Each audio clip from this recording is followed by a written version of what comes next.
ಶ್ರೀ ಸತ್ಯನಾರಾಯಣ ಕಥೆ ಇದು ಯಾವ ದಿವಸ ಬೇಕಾದರೂ ಮಾಡ್ಬೋದು. ಇದಕ್ಕೆ ಯಾವುದೇ ರೀತಿಯಂತಹ ನಿರ್ಬಂಧ ಇಲ್ಲ. ಅಂದರೆ ಗ್ರಹಣ ಕಾಲದಲ್ಲೂ ಕೂಡ ಮಾಡ್ಬೋದು, ಬೇರೆ ರೀತಿಯ ದಿವಸಗಳಲ್ಲೂ ಕೂಡ ಇದನ್ನು ಮಾಡ್ಬೋದು. ಕೆಲವರು ಬೆಳಗ್ಗೆ ಮಾಡ್ತಾರೆ, ಕೆಲವರು ಸಾಯಂಕಾಲ ಸಮಯದಲ್ಲಿ ಇದನ್ನು ಮಾಡ್ತಾರೆ.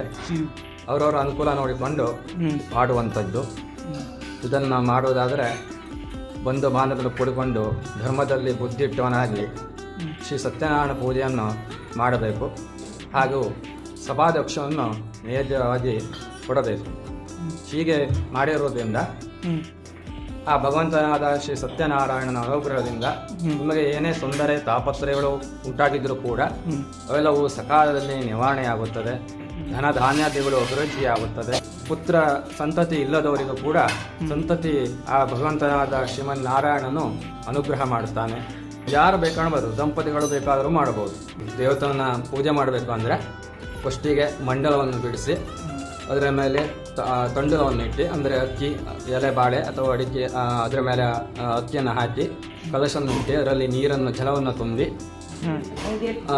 ಮಾವಿನ ಟೊಂಗೆಯನ್ನು ಹಾಕಿ, ಅದು ಮಾವಿನ ಟೊಂಗೆ ಶುಭದ ಸಂಕೇತ, ಅದನ್ನು ಹಾಕಿ ಅದರ ಮೇಲೆ ನಾರಿಕೇಲವನ್ನು ಇಟ್ಟು, ಅಂದರೆ ತೆಂಗಿನಕಾಯಿಯನ್ನು ಇಟ್ಟು ಬಟ್ಟೆಯನ್ನು ಇಟ್ಟು ಹೂವನ್ನು ಹಾಕಿ ಪೂಜೆಯನ್ನು ಮಾಡುವಂಥದ್ದು, ಅರಿಶಿನ ಕುಂಕುಮ ಹಾಕಿ ಪೂಜೆಯನ್ನು ಮಾಡುವಂಥದ್ದು. ಸತ್ಯನಾರಾಯಣ ಕಥೆಯಲ್ಲಿ ಐದು ರೀತಿಯಂಥ ಕಥೆ ಇರುತ್ತದೆ. ಒಂದೊಂದು ಅಧ್ಯಾಯದಲ್ಲಿ ಒಂದೊಂದು ರೀತಿಯ ಕಥೆಗಳನ್ನು ಹೇಳಿದ್ದಾರೆ. ಒಂದು ದಿವಸ ಸೂತರು ನೈಮಿಷಾರಣ್ಯದಲ್ಲಿ ಇದ್ದಾಗ ಅವರಿಗೆ ಕಥೆಗಳನ್ನು ಹೇಳುವಂತೆ ಋಷಿಗಳು ಪ್ರಶ್ನೆ ಮಾಡ್ತಾರೆ. ಆವಾಗ ಸೂತರು ಹೇಳ್ತಾರೆ, 3 ಲೋಕಗಳನ್ನೆಲ್ಲ ತಿರುಗಿ ನಾರದನು ಭೂಲೋಕಕ್ಕೆ ಬಂದಾಗ ಅಲ್ಲಿ ಕೆಟ್ಟ ಕೆಟ್ಟ ಕರ್ಮಗಳಲ್ಲಿ ಹುಟ್ಟಿ ತಮ್ಮ ಕರ್ಮಕ್ಕೆ ಅನುಸಾರವಾಗಿ ನೀಚ ಜನ್ಮಗಳಲ್ಲಿ ಹುಟ್ಟಿ ದುಃಖವನ್ನು ಹೊಂದುತ್ತಿರುವಂತಹ ಜನರನ್ನು ನೋಡಿ ಏನು ಉಪಾಯ ಮಾಡುವುದರಿಂದ ಈ ಜನರು ದುಃಖವು ನಾಶವಾಗುತ್ತದೆ ಎಂಬುದನ್ನು ತನ್ನಲ್ಲಿಯೇ ಯೋಚಿಸಿ ಅವನು ಕೂಡಲೇ ಭಗವಂತನಾದ ಶ್ರೀಮನ್ನಾರಾಯಣನ ದರ್ಶನಕ್ಕಾಗಿ ವಿಷ್ಣು ಲೋಕಕ್ಕೆ ತೆರಳುತ್ತಾನೆ. ಅಲ್ಲಿಗೆ ಬಂದಂತಹ ನಾರದನ್ನು ನೋಡಿದ ಶ್ರೀಮನ್ನಾರಾಯಣನು, ನೀನು ಯಾವ ಕಾರಣದಿಂದ ಇಲ್ಲಿಗೆ ಬಂದಿರುವಿ, ನಿನ್ನ ಉದ್ದೇಶವೇನೆಂದು ಕೇಳಿದಾಗ ಅದಕ್ಕೆ ನಾರದನು ಹೇಳ್ತಾನೆ, ಭೂಲೋಕದಲ್ಲಿ ಮನುಷ್ಯರು ತಮ್ಮ ತಮ್ಮ ಪಾಪ ಕರ್ಮಗಳಿಂದ ನೀಚ ಜನ್ಮಗಳಲ್ಲಿ ಹುಟ್ಟಿ ತಮ್ಮ ಕರ್ಮಕ್ಕೆ ಅನುಸಾರವಾಗಿ ಅತಿ ದುಃಖವನ್ನು ಹೊಂದುತ್ತಿರುವುದನ್ನು ನೋಡಿ ಏನು ಉಪಾಯ ಮಾಡುವುದರಿಂದ ಈ ಜನರ ದುಃಖವೆಲ್ಲವೂ ನಾಶವಾಗುತ್ತದೆ ಎಂಬುದನ್ನು ನಾನು ವಿಚಾರಿಸಿ ಕೂಡಲೇ ಇಲ್ಲಿಗೆ ಬಂದಿದ್ದೇನೆ.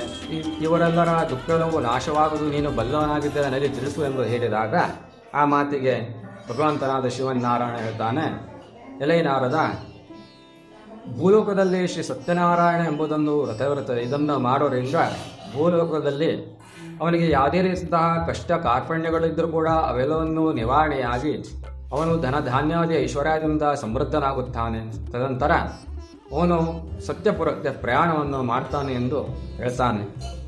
ಈ ಮಾತನ್ನು ಕೇಳಿದಂತಹ ನಾರದನು ಹೇಳ್ತಾನೆ, ಈ ಕಥೆಯನ್ನು ಮೊದಲು ಯಾರು ಮಾಡಿದರು, ಇದು ಹೇಗೆ ಭೂಮಿಯಲ್ಲಿ ಪ್ರಸಿದ್ಧಿಯನ್ನು ಹೊಂದಿತು ಎಂದು ಕೇಳಿದಾಗ ಅದಕ್ಕೆ ಭಗವಂತನು ಹೇಳ್ತಾನೆ, ಭೂಲೋಕದಲ್ಲಿ ಒಂದು ದಿವಸ ಸತ್ಯನಾರಾಯಣ ಕಥೆಯನ್ನು ಮಾಡುತ್ತಿರಲು ಶ್ರೀಮನ್ನಾರಾಯಣನು ಒಬ್ಬ ವೃದ್ಧ ಬ್ರಾಹ್ಮಣನನ್ನು ನೋಡ್ತಾನೆ. ಆತನು ಹಸುವು ನೀರಿಡಿಕೆಯಿಂದ ಪೀಡಿತ ಆಗಿ ಭೂಮಿಯಲ್ಲಿ ನಿತ್ಯವೂ ಸಂಚಾರ ಮಾಡುತ್ತಿರಲು ಇದನ್ನು ನೋಡಿದಂತಹ ಶ್ರೀಮನ್ನಾರಾಯಣನು ವೃದ್ಧ ಬ್ರಾಹ್ಮಣನ ರೂಪವನ್ನು ಧರಿಸಿ ಆತನ ಹತ್ತಿರ ಬಂದು ಕೇಳ್ತಾನೆ, ಎಲೈ ವೃದ್ಧ ಬ್ರಾಹ್ಮಣನೇ, ನೀನು ಯಾವ ಕಾರಣದಿಂದ ಹೀಗೆ ನಿತ್ಯವೂ ಭೂಮಿಯಲ್ಲಿ ಸಂಚಾರ ಮಾಡುತ್ತಿದ್ದೆ ಎಂದು ಕೇಳಿದಾಗ ಅದಕ್ಕೆ ಆ ಬಡ ಬ್ರಾಹ್ಮಣನು ಹೇಳ್ತಾನೆ, ಹೇ ಪ್ರಭು, ನಾನು ಅತಿ ಬಡವನು, ಹೊಟ್ಟೆ ತುಂಬಿಕೊಳ್ಳೋದಕ್ಕೋಸ್ಕರ ಹೀಗೆ ನಿತ್ಯವೂ ಭೂಮಿಯಲ್ಲಿ ಸಂಚಾರ ಮಾಡ್ತಾ ಇದ್ದೇನೆ.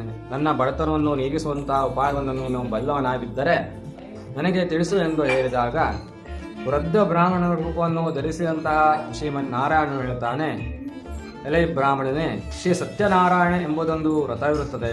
ಇದನ್ನು ಮಾಡುವುದರಿಂದ ನಿನ್ನ ಶ್ರೇಷ್ಠವಾದಂತಹ ದುಃಖವು ನಾಶವಾಗುತ್ತದೆ. ಆಮೇಲೆ ಯಥೇಚ್ಛವಾದಂತಹ ಸುಖವನ್ನು ಅನುಭವಿಸಿ ಸತ್ಯಪುರಕ್ಕೆ ಪ್ರಯಾಣವನ್ನು ಮಾಡ್ತೀಯ ಎಂದು ಹೇಳಿದಾಗ ಈ ಮಾತನ್ನು ಕೇಳಿದಂತಹ ಆ ಬಡ ಬ್ರಾಹ್ಮಣನು ಆ ವೃದ್ಧ ಬ್ರಾಹ್ಮಣನ ಮುಖದಿಂದ ವ್ರತದ ವಿಧಾನವನ್ನೆಲ್ಲ ಚೆನ್ನಾಗಿ ತಿಳಿದುಕೊಂಡು ಕೂಡಲೇ ಭಗವಂತನ ಕುರಿತು ಪ್ರಾರ್ಥನೆ ಮಾಡ್ತಾನೆ. ಏನೆಂದರೆ, ಈ ಹೊತ್ತು ನಾನು ಭಿಕ್ಷೆಯನ್ನು ಬೇಡವರಿಂದ ಏನು ದ್ರವ್ಯ ಸಿಗುತ್ತದೆಯೋ ಆ ದ್ರವ್ಯವನ್ನು ವೆಚ್ಚ ಮಾಡಿ ನಾನು ಶ್ರೀ ಸತ್ಯನಾರಾಯಣ ವ್ರತವನ್ನು ಮಾಡುತ್ತಾನೆ ಎಂದು ಮನಸ್ಸಾ ನಿಶ್ಚಯ ಮಾಡಿ ಕೂಡಲೇ ಅವನು ಭಿಕ್ಷಾಟನೆಗಾಗಿ ಹೊರಡಲು ಆ ದಿವಸ ಆತನಿಗೆ 2 ಪಟ್ಟಾಗಿ ಹೆಚ್ಚಾಗಿ ದ್ರವ್ಯವು ಸಿಗಲು ಸಂತೋಷದಿಂದ ಆ ಬಡ ಬ್ರಾಹ್ಮಣನು ಒಂದು ಬಾಂಧವರಿಂದ ಕೂಡಿಕೊಂಡು ಧರ್ಮದಲ್ಲಿ ಬುದ್ಧಿಟ್ಟವನಾಗಿ ಶಿಸ್ತ್ಯನಾರಾಯಣ ಪೂಜೆಯನ್ನು ನೆರವೇರಿಸುತ್ತಾನೆ. ಇದರಿಂದ ಆತನ ಶ್ರೇಷ್ಠವಾದಂತಹ ದುಃಖಗಳು ನಾಶವಾಗಲಾಗಿ ಧನಧಾನ್ಯಾದಿಗಳಿಂದ ಅಭಿವೃದ್ಧಿಯಾಗಲಾಗಿ ಅವನು ಮೋಕ್ಷ ಸುಖವನ್ನು ಹೊಂದಿ ಸತ್ಯಪೂರ್ವಕ ಪ್ರಯಾಣವನ್ನು ಮಾಡ್ತಾನೆ.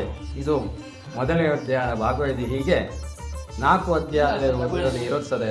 ಇದನ್ನು ಮಾಡುವುದರಿಂದ ಯಾವುದೇ ರೀತಿಯಾದಂತಹ ಜನರು ಮಾಡುವುದರಿಂದ ಅವರ ಶ್ರೇಷ್ಠವಾದಂತಹ ದುಃಖವು ನಾಶವಾಗುತ್ತದೆ. ಈ ಕಲಿಯುಗದಲ್ಲಿ ಈ ಸತ್ಯನಾರಾಯಣ ವ್ರತವು ಅತ್ಯಂತ ಬೇಗ ಫಲವನ್ನು ಕೊಡುವಂತಾಗಿದೆ ಎಂದು ಈ ಸತ್ಯನಾರಾಯಣ ಕಥೆಯಲ್ಲಿ ಹೇಳಿದ್ದಾರೆ. ನನ್ನ ಜಂಗಮವಾಣಿ ಸಂಖ್ಯೆ 9448622134.